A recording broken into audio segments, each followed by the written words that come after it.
Good morning mga kapwa farmers.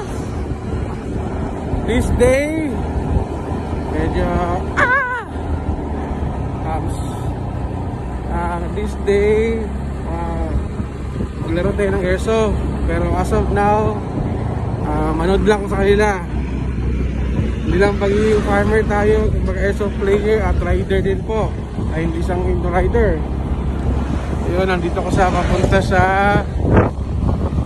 Carmen Municipality kasi nga dito po yung game site na nagmamayari na isang newbie namin.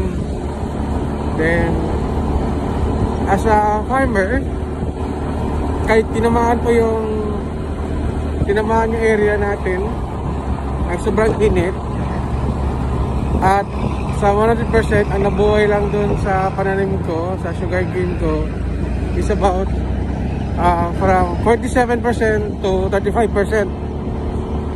Then hoping na patuloy-tuloy ang ulan, at least makarecover na, then makalagay pa natin ng abono. Kasi nga 3 months ngayong darating na May 17 na hindi naabunuhan ang pananim, lubo. Kaya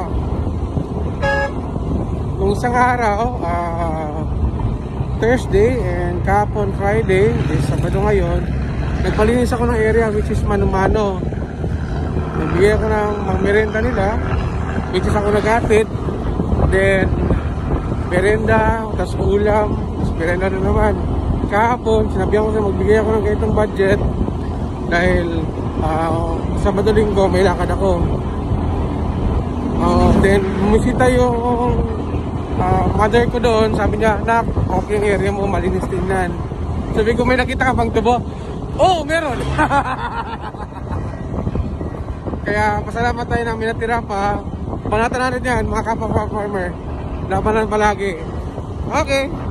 Ay, thank you pala sa sponsor pala. Sponsor by Yun Agri-Supply. Boss you, baka naman kahit Juron at 240 lang. Pang isang drum. Okay.